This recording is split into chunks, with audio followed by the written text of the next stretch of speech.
துபாயில் இருந்து இயக்கப்படும் போதைப்பொருள் கடத்தல் வலையமைப்பு தொடர்பான பல தகவல்களுடன் 180 லட்சம் ரூபாய் மதிப்பிலான பணத்தை புத்தளம் தொடுவாவை போலீசார் கண்டுபிடித்துள்ளனர்.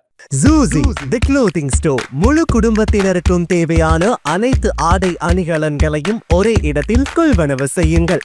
அனைவருக்கும் ட்ரெண்டிங்கான எக்ஸ்க்ளூசிவ் கலெக்ஷன்ஸ் எங்களிடம்.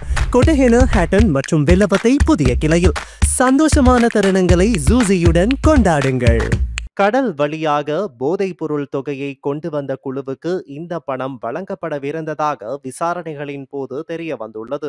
இந்த சம்பவம் தொடர்பாக 8 சந்தேக நபர்கள் கைது செய்யப்பட்டுள்ளனர். புத்தளம் மாரவில தொடுவாவை போலீஸ் நிலையத்தின் போக்குவரத்து பிரிவு அதிகாரிகள் நேற்று இரவு மகாவெவ சிவிராஜ மாவட்டத்தில் வாகன சோதனையில் ஈடுபட்டிருந்த போது சந்தேகத்திற்கிடமான முச்சக்கர வண்டி ஒன்றை சோதனை செய்தனர். அப்போது முச்சக்கர வண்டியில் இருந்த கருப்பு நிற பயண பையை பரிசோதித்த போது அதில் பெருந்தொகையான பணம் இருப்பதை அதிகாரிகள் கண்டுபிடித்தனர். உடனடியாக செயல்பட்ட போலீஸ் அதிகாரிகள் முச்சக்கர வண்டியில் இருந்த இருவரையும் கைது செய்து போலீஸ் நிலையத்திற்கு அழைத்து வந்தனர். சந்தேக நபர்களிடம் விசாரணை செய்த போது கடந்த 19ஆம் தேதி பேருவலை அருகே கடலில் சுமார் 300 கிலோகிராம் போதைப் பொருள் தொகை பல நாள் மீன்பிடி படகு மூலம் இலங்கைக்கு கொண்டு வந்தமை தெரிய வந்துள்ளது. அந்த படகில் இருந்த கேப்டன் உட்பட 6 பேருக்கு தலா 30 லட்சம் ரூபாய் வீதம் பணம் வழங்குவதற்காக இந்த பணம் கொண்டு செல்லப்பட்டதாகவும் வெளிப்படுத்தப்பட்டுள்ளது.